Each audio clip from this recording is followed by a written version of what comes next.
नमस्ते हमारे प्यारे विद्यार्थियों। मैं आपका अपना संस्कृत शिक्षक स्वागत करता हूं आपके अपने मैग्नेट ब्रेन्स पर, जहां हम पढ़ने जा रहे हैं चैप्टर 8 जिसका नाम है हितम मनोहारी चा दुर्लभम बचा। बहुत ही सुंदर यह चैप्टर है। हितम मनोहारी चा दुर्लभम बचा। हितकारी वचन अत्यंत ही दुर्लभ होते हैं। हित चाहने वाले व्यक्ति अत्यंत दुर्लभ होते हैं। हमारे जीवन में यदि कोई हमारा हित चाहता है तो उसके वचन हमको दुर्लभ लगते हैं। ऐसा इस पाठ में आपको बताया जाने वाला है।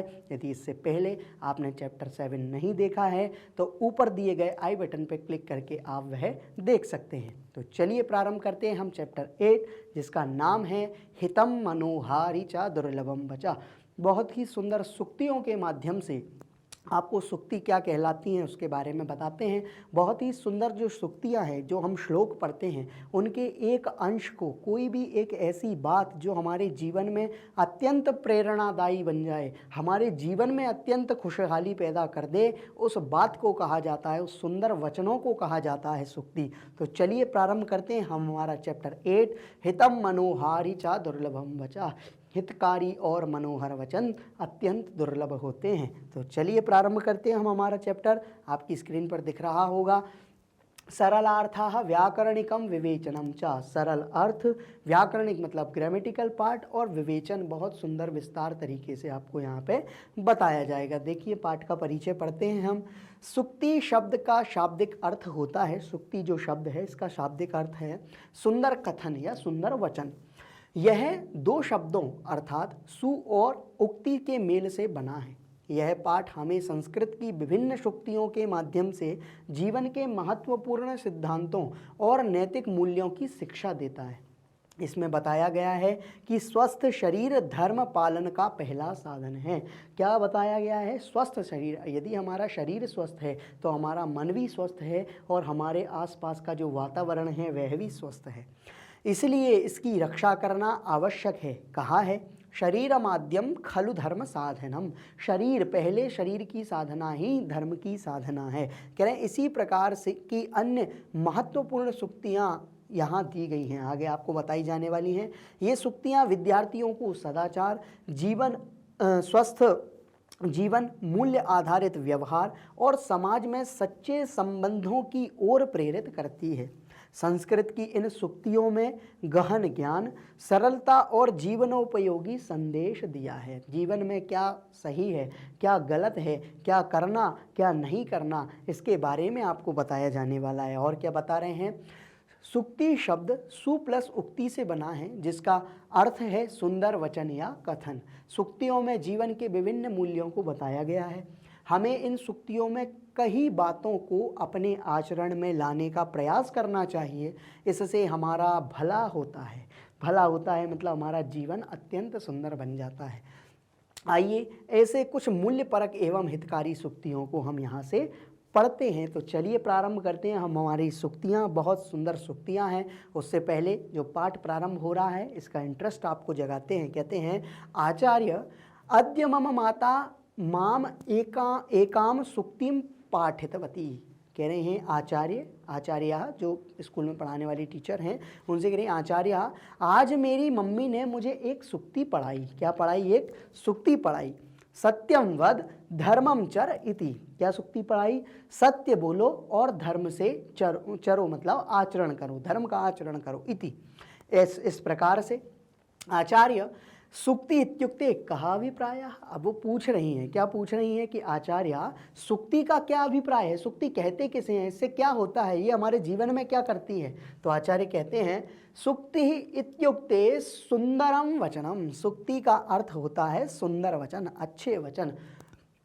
सूक्तिषु जीवन मूल्यानि निहितानि भवन्ति। सूक्तियों में जीवन के मूल्यों का निहित किया गया है, जीवन के मूल्य बतलाए गए हैं, उसको हम क्या कहते हैं? सूक्ति कहते हैं। तो आप देख सकते हैं हिंदी में अर्थ, आचार्य आज मेरी माता ने मुझे एक सूक्ति सुनाई, सत्य बोलो, धर्म का पालन करो। तो आचार्य कहते हैं आचार्य सूक्ति शब्द का क्या अर्थ होता है। ये बच्चे पूछ रहे हैं कि सूक्ति शब्द का क्या अर्थ होता है। हमने आपको पहले बता दिया है। तो वही कह रहे हैं सूक्ति का अर्थ है सुंदर वचन, सुक्तियों में जीवन के मूल्य छिपे होते हैं। जीवन के मूल्यों को छिपा के कहाँ रखा जाता है? इन सुक्तियों में, जो हमारे जीवन में अत्यंत महत्वपूर्ण है। तो अब कहते हैं, महोदय सुक्तयाः अस्मान् सन्मार्गं प्रतिनयन्ति इति अहं श्रुतवान।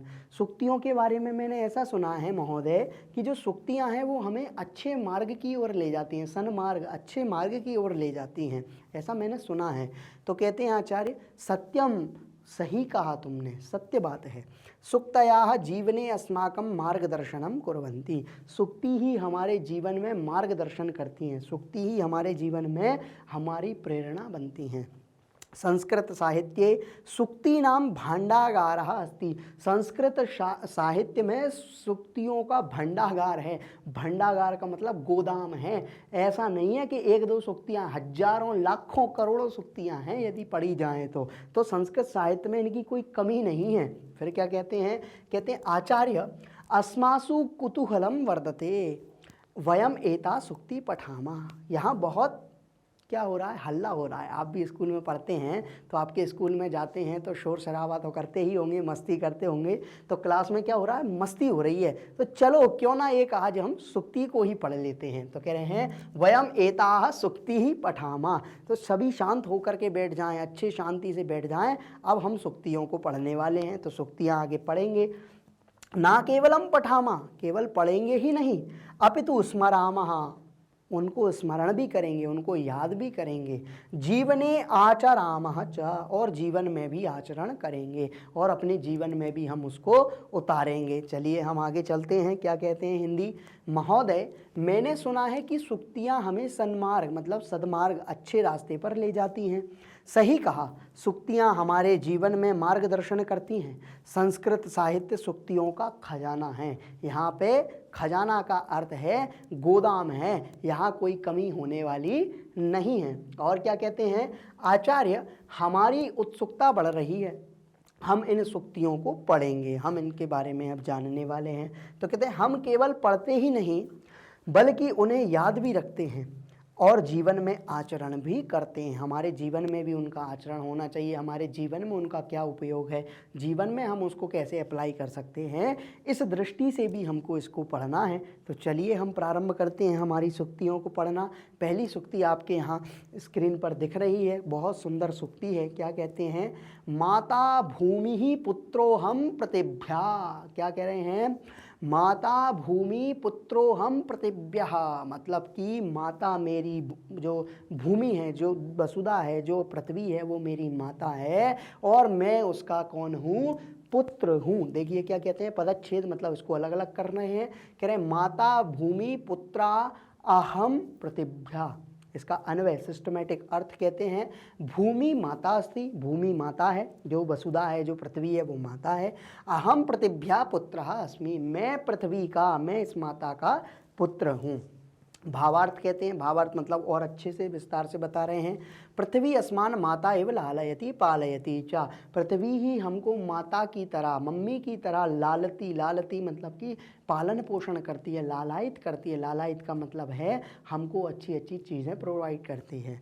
अतः भूमि अस्माकं सर्वेषां माता अस्ति, इसीलिए भूमि हम सभी की माता है। वयम सर्वे अस्याः पृथिव्याः संतानः स्मः, हम सभी इस पृथ्वी की संतानें हैं। और क्या है? एषा सर्वदा पूज्या अस्ति, यह हमेशा पूजनीय होती है। चलिए आगे चलते हैं, इस शब्दार्थ देखते हैं। शब्दार्थ क्या है? पृथिव्या, पृथिव्या मतलब कि पृथ्वी की। लालयति मतलब कि प्यार करती है, लालन पालन करती है। पालयति मतलब पालन करती है।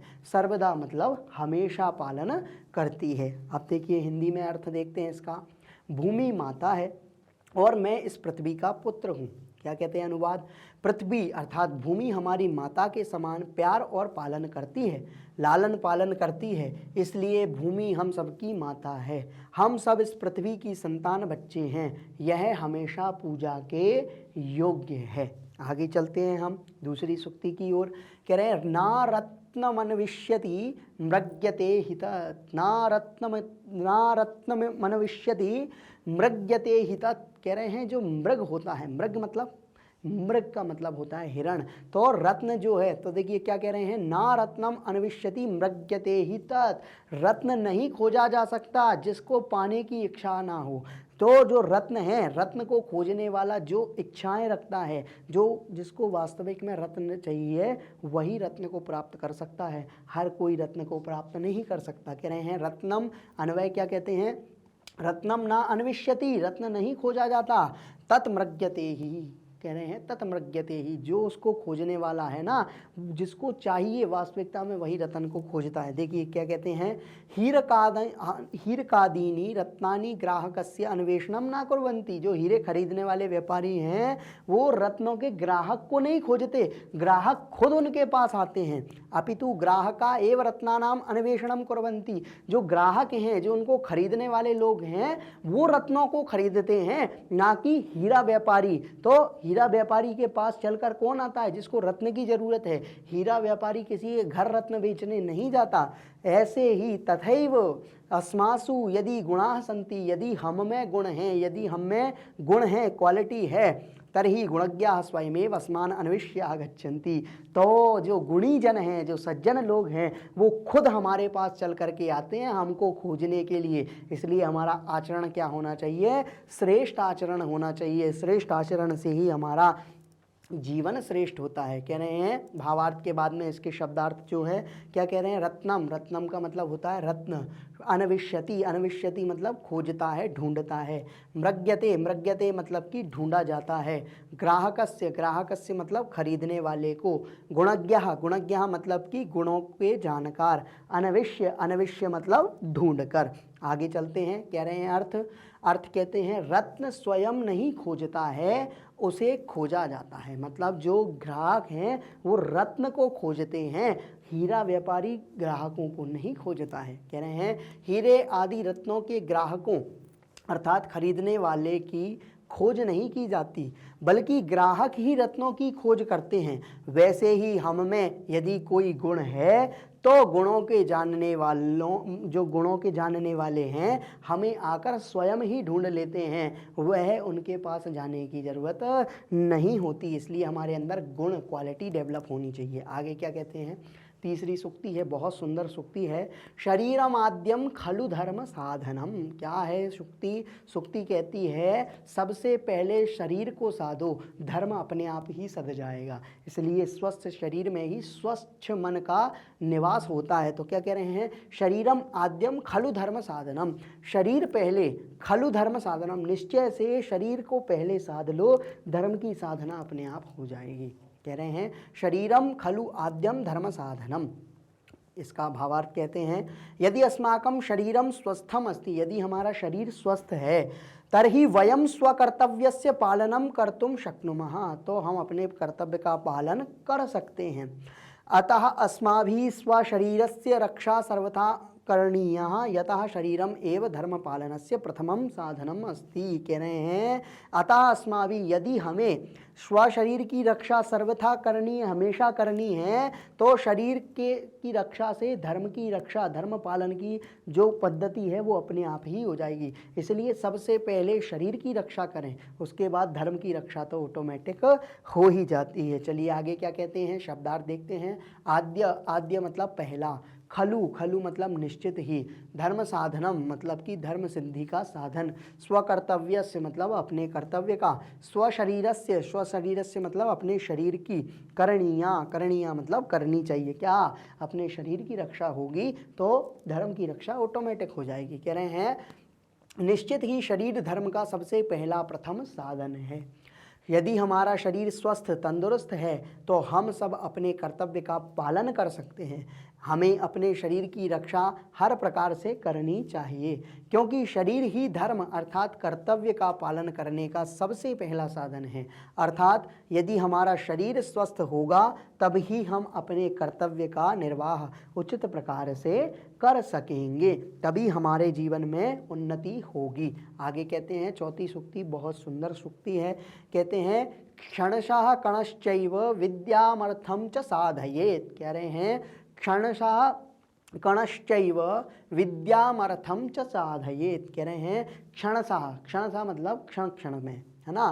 कणशः मतलब कण कण में, मतलब कण कण को जोड़ करके धन इकट्ठा होता है। और पल पल, पल पल मतलब कि एक एक सेकंड को जोड़ करके क्या हो जाता है, एक एक सेकंड को जोड़ के विद्या का अर्जन किया जा सकता है। कह रहे हैं क्षणशः कणशः च एव विद्याम अर्थम च साधयेत्। अर्थम मतलब कि अर्थम किससे आ जाएगा, अर्थम आ जाएगा हमारा कणशः से और विद्याम आ जाएगा क्षणशः से। मतलब कि क्षण क्षण को गवाए बिना विद्या प्राप्त की जा सकती है, मतलब गवाना नहीं है, उसको व्यर्थ नहीं करना है।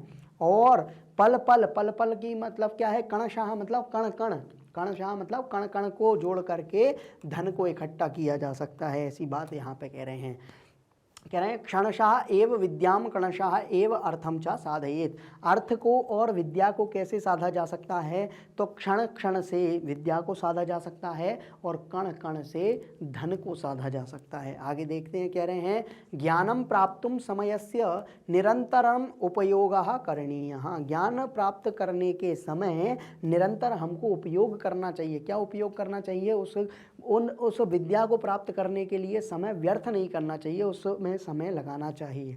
एकस्य अपि क्षणस्य नाशा न करणीय। एक भी क्षण का, एक भी सेकंड को व्यर्थ नहीं गंवाना चाहिए। एवं एव यदि कोपि धनस्य संग्रहम कर्तुम इच्छति। यदि कोई धन का संग्रह करना चाहता है, धन इकट्ठा करना चाहता है, तर्हि सा निरंतरम, तो उसे क्या करना पड़ेगा, लगातार रुप्यकस्य संग्रहणम कुर्यात्, मतलब रुपए का संग्रहण, पैसे का संग्रहण करना चाहिए। क्षण त्यागे कुतो विद्या कण त्यागे कुतो धनम। जिसने क्षण को त्याग दिया, जिसने पल को त्याग दिया, उसके पास ना विद्या नहीं टिक सकती। और जिसने कण को त्याग दिया, अर्थात जिसने क्षण की कीमत कर ली, तो विद्या टिक जाएगी। यदि क्षण की कीमत नहीं की तो विद्या बिल्कुल नहीं टिकेगी।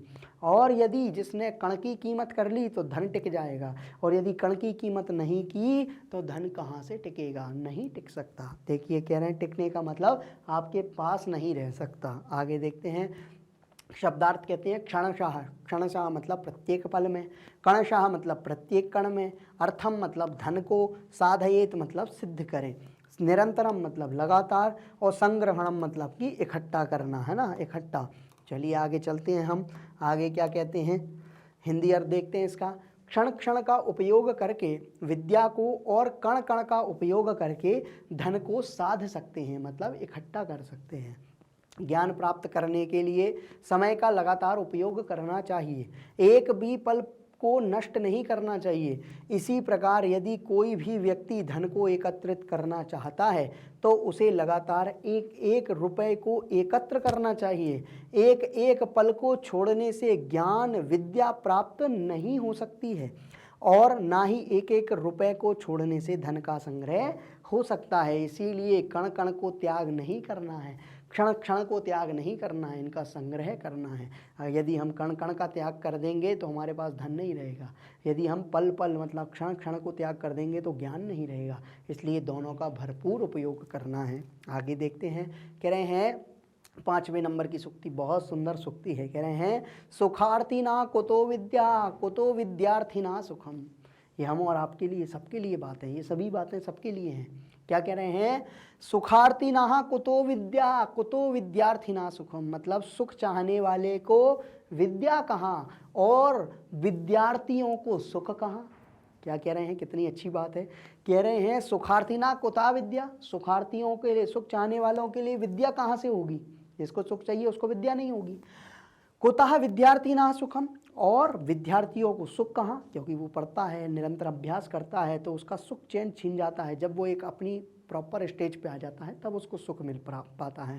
तो कह रहे हैं सुखार्थिना विद्या कुतः भवेत, विद्यार्थिना सुखम कुतः भवेत, कहाँ से होगा। कह रहे हैं यह सदैव सुखम इच्छति, जो सदा ही सुख की इच्छा करता है, परिश्रमम ना करोति, परिश्रम नहीं करता है, अलसः अस्ति, आलसी है, सा कथम विद्याम प्राप्तुम शक्नोति, वह कैसे विद्या को प्राप्त कर सकता है। अतः यह ज्ञानम लब्धुम इच्छति, जो ज्ञान प्राप्त करना चाहता है, सा आलस्यम सुखम च त्यक्त्वा, और उसको क्या करना पड़ेगा, आलस्य को, आलसी पने को त्यागना होगा। निरंतरम विद्यार्जनम कुर्यात्, हमेशा उसको विद्या का अर्जन करना पड़ेगा, तभी वह जीवन में सुखी हो सकता है। तो चलिए इसके कुछ शब्दार्थों को देखते हैं। आप देख सकते हैं आपकी स्क्रीन पर बहुत सुंदर तरीके से शब्दार्थ दिए हैं, इसको हम देखते हैं। तो इसको हम पढ़ने वाले हैं, बहुत अच्छे शब्दार्थों को।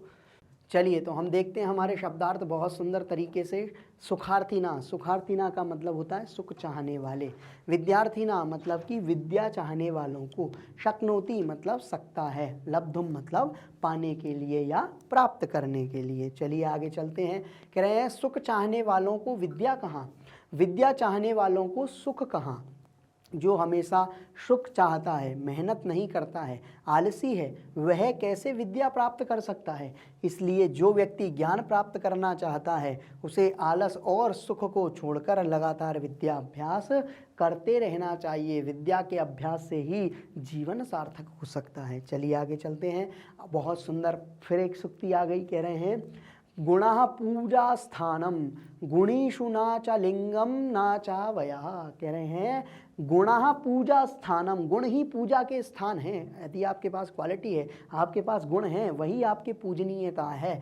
गुणीषु न च लिंगम न च वयः, गुणियों के जो गुण हैं वही उनके पूजा स्थान है, ना तो उनका वयस्क आयु और ना ही उनका लिंग, उससे कोई फर्क नहीं पड़ता। फर्क पड़ता है उनकी जो गुण है, जो क्वालिटी है, वही उनके पूजनीय, वही आदरणीय होते हैं। तो कह रहे हैं गुणः पूजा स्थानम गुणीषु न च लिंगम न च वयः।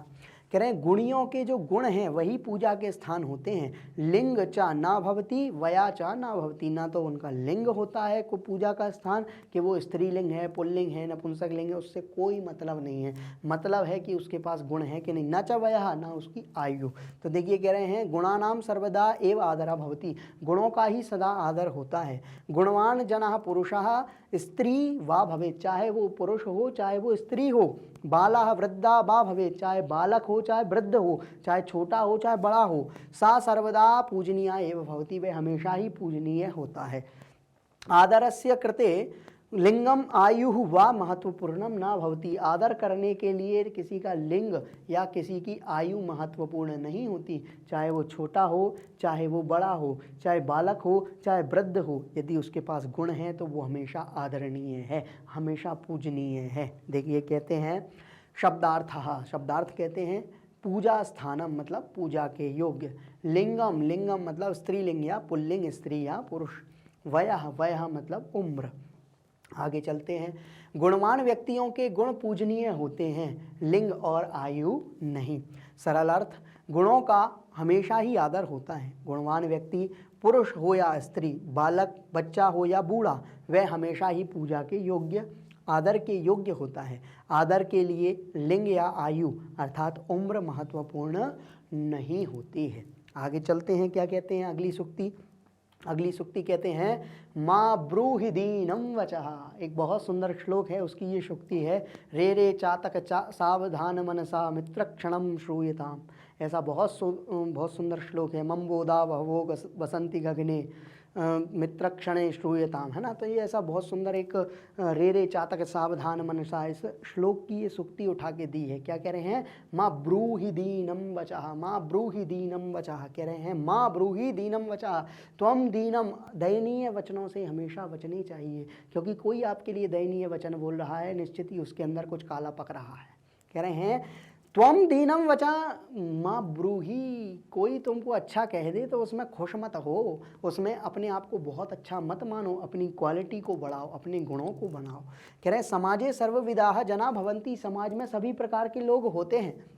केचित सहायम कुर्वन्ति, कुछ सहायता करने वाले होते हैं, कुछ सहायता कर सकते हैं। केचित केवलम विकथनम कुर्वन्ति, कुछ ऐसे भी होते हैं जो फालतू की बातें करते रहते हैं। विकथनम मतलब फालतू की बातें करते रहते हैं। अतः स्वाभिमानी जनः, जो स्वाभिमान लोग हैं, यस्य कस्यापि पुरतः सहायस्य याचनाम न कुर्यात्, वो किसी के आगे पीछे नहीं घूमते, वो किसी की सहायता की, वो किसी की मदद की कोई ज़रूरत नहीं समझते। जो गुणी लोग होते हैं, जो स्वाभिमानी लोग होते हैं, उन्हें किसी की कोई सहायता नहीं चाहिए, वो अपनी दम पे ही सब कुछ कर लेते हैं। आगे देखिए कहते हैं शब्दार्थ माँ मतलब मत, ब्रूहि मतलब बोलो, दीनम मतलब दयनीय, वचः मतलब वचन, समाजे मतलब समाज में, सर्वविद्या मतलब कि सर्वविधा मतलब सब तरीके से, सहायम मतलब सहायता, विकथनम मतलब कि झूठी प्रशंसा, फालतू की बातें, पुरतः मतलब सामने, याचना मतलब प्रार्थना। देखिए क्या कह रहे हैं दयनीय वचन नहीं बोलने चाहिए, किसी के लिए दयनीय वचन नहीं बोलें, अपने आप में सुधार करें। कह रहे हैं समाज में 100 प्रकार के लोग होते हैं, कुछ सहायता करते हैं, कुछ केवल लंबी चौड़ी बातें ही करते हैं। इसलिए स्वाभिमानी व्यक्ति को हर किसी के सामने सहायता की प्रार्थना नहीं करना चाहिए। इसीलिए किसी के आगे सहायता की, मदद की बात नहीं करनी चाहिए। ऐसी बात यहाँ पे बहुत सुंदर तरीके से कहते हैं। देखिए कह रहे हैं, यस्तु क्रियावान पुरुषः सा विद्वान। जो कर्म करने वाला पुरुष है वही विद्वान है। जो नित्य ज्ञान की आराधना करने वाला पुरुष है वही विद्वान है। यस्तु क्रियावान, जो क्रियावान है, पुरुषः, पुरुष, सा विद्वान, वही विद्वान है। अर्थात अपने कर्म करते रहना चाहिए। याह तु क्रियावान पुरुषः सा विद्वानः, मतलब कि जो क्रियावान है वह पुरुष विद्वान है।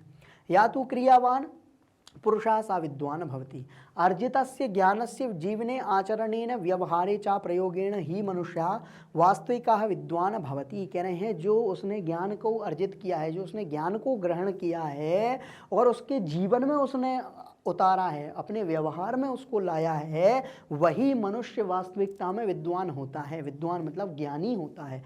न तो केवलम अध्ययनेन, केवल अध्ययन करने से कोई ज्ञानी नहीं हो जाता। कितनी अच्छी बात कही है। हम तो यही समझते हैं अभी तक कि जिसने ज्ञान का मतलब क्या है, ज्ञानी का मतलब कौन है, विद्वान का मतलब क्या है कि जो दिन रात पुस्तकों में लगा रहता है वही विद्वान है। कि नहीं, विद्वान वह है जो उन पुस्तकों को पढ़ के अपने जीवन में उनको उतारता है। जीवने पुस्तके पाठा, है ना, जीवने पठिता पाठा पुस्तके पठिता पाठा जीवने नैव साधिता। पुस्तक में जो पढ़ लिया गया पाठ है उसको यदि जीवन में नहीं उतारा है तो वो किसी काम का पढ़ना नहीं है।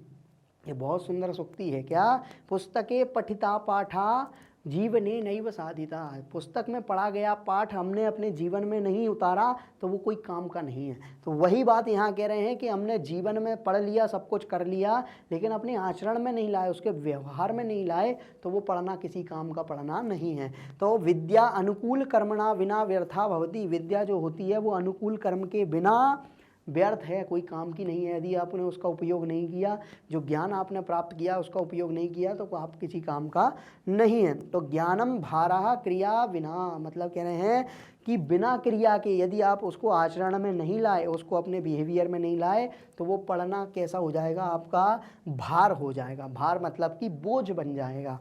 तो इसीलिए उसको हम बोझ ना बनाएं, इंटरेस्ट के साथ पढ़ें, मज़ा आएगा। कह रहे हैं शब्दार्थ क्रियावान मतलब सक्रिय, आचरणेन मतलब कि व्यवहार से, प्रयोगेण मतलब प्रयोग से, अध्ययनेन मतलब पढ़ने से, अनुकूल कर्मणा मतलब अनुकूल काम के अनुसार, व्यर्था मतलब बेकार।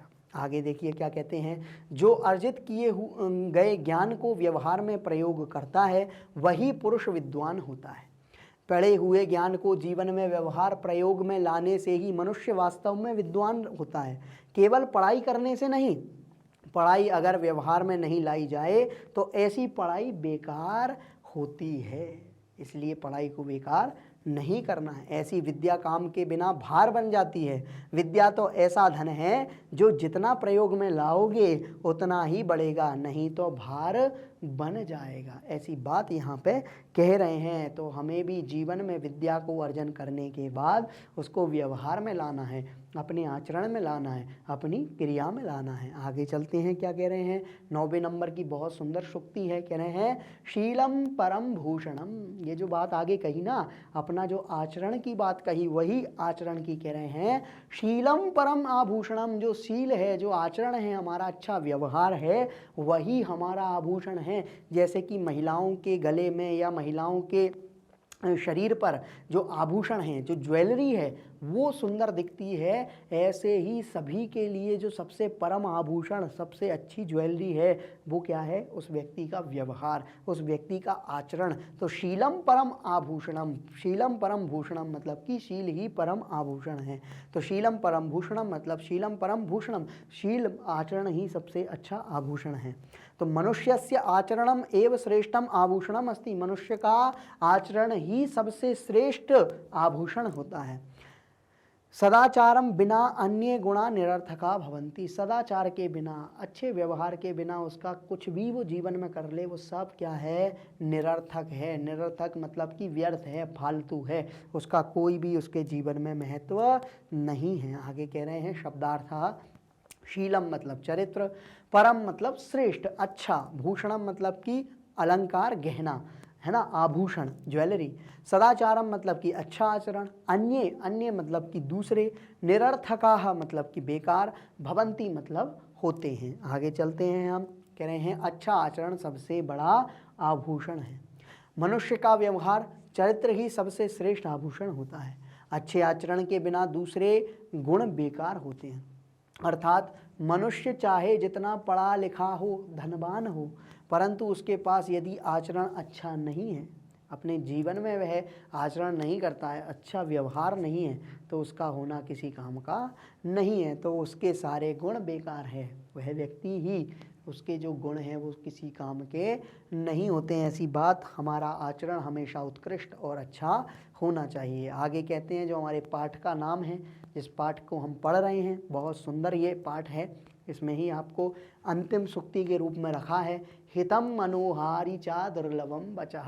कह रहे हैं हित चाहने वाले जो लोग होते हैं उनके वचन दुर्लभ होते हैं। हमको भले वो बेकार लग सकते हैं, लेकिन वो हितकारी वचन होते हैं। कह रहे हैं हितम मनोहारी च दुर्लभम वचः, हित चाहने वालों के वचन दुर्लभ होते हैं। हितम मनोहारी च वचः दुर्लभम भवति, हित चाहने वाला हितकारी और मनोहर जो वचन हैं वो दुर्लभ होते हैं। कह रहे हैं केचन हितकारकम वचनम वदंती, कुछ लोग हितकार वचन बोलते हैं, किंतु तत्कठोरतया वदंती, और लेकिन वो क्या बोलते हैं, कठोरता से बोलते हैं। कैसे बोलते हैं, कठोर होते हैं उनके वचन। और क्या होता है, केचन मनोरंजकम वाक्यम वदंती, और कुछ मनोरंजक वाक्य वह बोलते हैं, किंतु तत् हितकारकम ना भवती, वह कुछ लोग जो होते हैं वो मनोरंजक वाक्य तो बोल सकते हैं, आपको लुभाने वाले वाक्य तो बोल सकते हैं, लेकिन वह हितकारी वाक्य नहीं हो सकते। तादृशम वचनम दुर्लभम भवती, उस प्रकार के जो वचन हैं वो दुर्लभ होते हैं। यत हितकारकम अपि स्यात्, वह हितकारी वचन भी हो सकते हैं, मनोरमम अपि स्यात्, इसीलिए मनोरम भी हो सकते हैं, अच्छे भी हो सकते हैं, लेकिन जो हित चाहने वाले पुरुष हैं उनके वचन क्या हो जाते हैं, दुर्लभ हो जाते हैं, हमको बेकार लगने लगते हैं, लेकिन वास्तविकता में वह हमारे वचनों को हितकारी बतलाना चाहते हैं। ऐसी बात यहाँ कहते हैं। कह रहे हैं हितम, हितम मतलब भला, शब्दार्थ जो है, मनोहारी मतलब मन को अच्छा लगना, दुर्लभम मतलब मुश्किल से प्राप्त होना, वचः मतलब वचन, वदंती मतलब बोलते हैं, कठोरतया मतलब कठोरता से। आगे चलते हैं, भले और मन को अच्छे लगने वाले वचन मुश्किल से मिलते हैं, मुश्किल से मिलते हैं।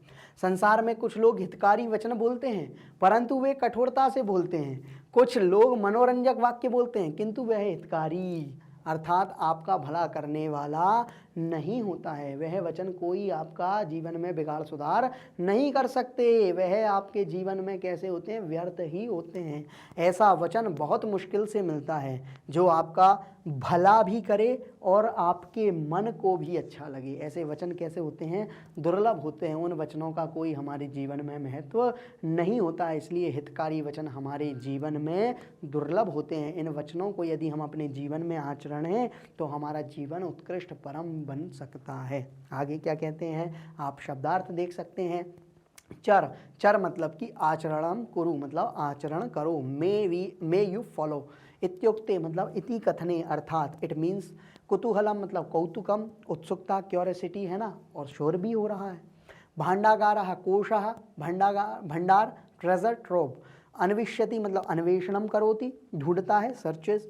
मृग्यते मतलब अन्विष्यते ढूंढा जाता है, सर्चेस है ना। फिर उसके बाद में आद्यम, आद्यम मतलब कि प्रथमम पहला, फर्स्ट।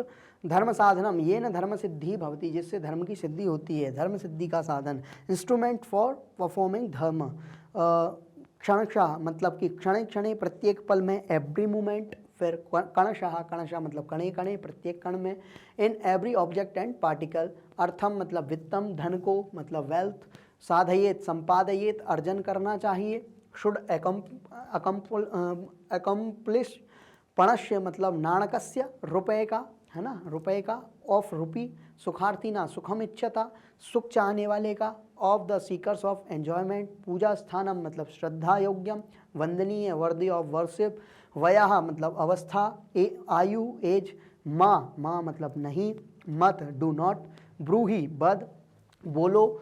May you tell. दीनम मतलब दैन्यम, दयनीय, हेल्पलेस।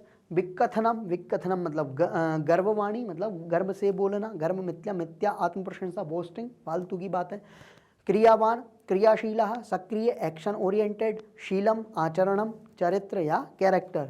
फिर उसके बाद में यदि आप हमारे साथ ऐसे ही जुड़ के अध्ययन करना चाहते हैं तो आप जुड़ सकते हैं हमारे YouTube चैनल, साथ ही हमारी वेबसाइट और साथ ही हमारे एप्लीकेशन पे, जहां आपको मिलते हैं ये सभी कोर्सेज हिंदी और इंग्लिश दोनों ही मीडियम में, हाई क्वालिटी एजुकेशन के साथ 100% फ्री।